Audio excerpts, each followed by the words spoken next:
I'd like to begin by thanking Lisa and Carmel for the invitation to come here to Blackrock and speak to you about this subject of sexuality education. My particular bent on this is to encourage parents to do this job for themselves. And I hope that by the end of this evening, I will have encouraged you to the extent that you will not only be willing to do this for yourself, but that you will walk out of here hardly able to restrain yourself from wanting to start. Okay? That's the goal. And if I fail, I won't come back. Let's begin this way. Some years ago, when I first started out on this process, I started out on it because you get to the point where your children get to an age where they're asking you questions and you wish you knew the answers. Some of you may be at that stage there. I don't mean about the actual details. I mean about how do you talk about this? And I reached that with my eldest son. And I realised that this was my responsibility. And so, not knowing how to do it, I did it exactly the way you shouldn't do it. I said to him, right, we're going for a drive. Come and sit in the car with me. And I thought that was great because, he wouldn't have to look at me and I wouldn't have to look at him and he couldn't get away. So we did that for the next 45 minutes. Very shortly into the full talk about absolutely everything, he went very quiet. And then he started to go white. And by the time he got out, he hadn't said anything for fully 35 minutes. And that was a bit scary to me because he used to be very talkative. And as he got out, fleeing from the information that I'd given him all at once, I realised that perhaps I could have done that better. And so I started studying the thing as much as I could. And as a beginning to that, my wife and I sat down and we started thinking about what it is we were trying to do with our children. And that is what I suggest should be your starting point. Let's think about this. There is nothing that you're going to do as parents that's more important than forming your own children. That's why you became parents. And of all the things that you want to do, this is the one that you really, in your heart of hearts, want to do best. And probably you'd like to start it as soon as possible. I've never actually met a parent who didn't at least want to try to be a good parent. So this is what we came up with. We wrote our hopes for our children, and we said these things, that we want our children to live a happy and fulfilling life in time and eternity, Ambit claimed. And that we wanted them to discover the vocation that they were called to and have the opportunity to follow it. We believed that the best chance they had of being happy was to live as God intended, by discovering and using their own unique gifts. And we threw in that quote from St. Augustine, "You have made us for yourself, O Lord, and our hearts are restless until they rest in you."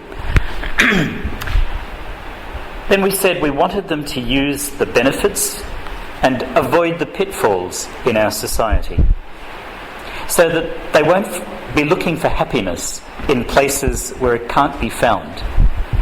Places like drugs and casual sex and relationships that exploit them rather than nurturing them.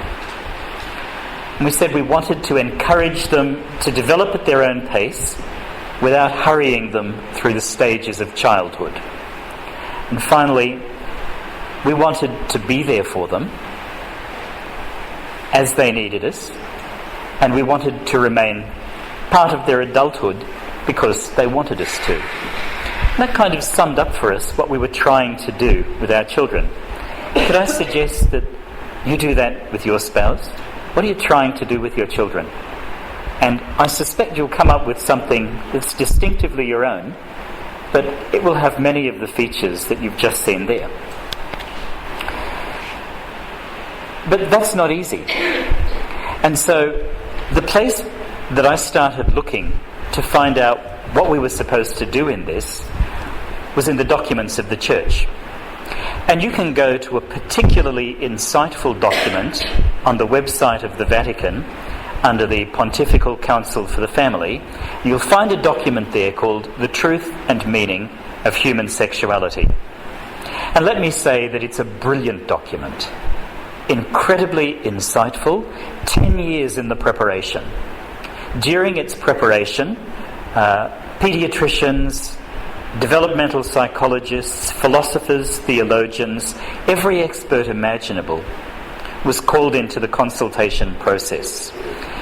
And it was guided throughout the process by the then Secretary of the Pontifical Council for the Family, who's now an auxiliary bishop here in Melbourne, Bishop Peter Elliott. There's only one problem with the document, and if you actually start to read it, you'll see what it is. It's written in impenetrable language. Okay? Whenever you've tried to read any of those documents, you get to the end of the sentence and pull up and say, how do you do that? What does that mean? And so part of the challenge that I needed to undertake when I started studying this at the John Paul II Institute was to see if it could be translated into understandable language for ordinary people. Eventually it resulted in this book, which I hope has taken the best of what's in The Truth and Meaning of Human Sexuality and made it accessible to ordinary people. How did we do that? Well, I didn't do it by myself. I started looking at the processes and principles that were in the document, and then trying to work out as a teacher how you might express that in language so simple that a child could understand it. And it was at that point that I realised that you'd need pictures as well. Lots of diagrams. And then I realised also that you couldn't do it just in teacher jargon, because a lot of people don't understand that either. My best help there was my wife, who's not a teacher, who would continually look at it and say, no, no, no. I was at that time the principal of a school in the western suburbs. So I formed a focused group of parents, a group of ordinary people. Over 50% of the school were Vietnamese. So the language had to be particularly carefully structured. And then, week after week, this focus group would meet, and we'd go through what had been prepared, and they were brilliant. They wouldn't let me get away with anything. Okay? And if you're good parents, you won't let your teachers get away with anything, will you? You have to say, I don't get that. Could you express it more clearly? So, what I intend to do tonight is to go through the program that we put together. But the starting point is what I have up on the screen now. In that document, The Truth and Meaning of Human Sexuality, they put forth 4 basic principles. First one, that each child is unique and has to be formed individually. Just think about that for yourself. Think of your own children. They're going to be different. As a principal in a school, I used to find it hilarious. You probably find this interesting too. When people come in with their first child, they'll say, there's this and this about this child, and they're dead on. Parents know their children. And then they'll come in with the second child, and before they even speak, you know what they're going to say. And it's always the same, isn't it, Carmel? This one is completely different from the one that went before. Absolutely, it never fails. And that's what you're going to get with all of your children. Some will be ready at one stage, some will be ready at another stage. And I want to deal with that question of readiness right at this moment. How do you know that a child is ready to begin sexuality education in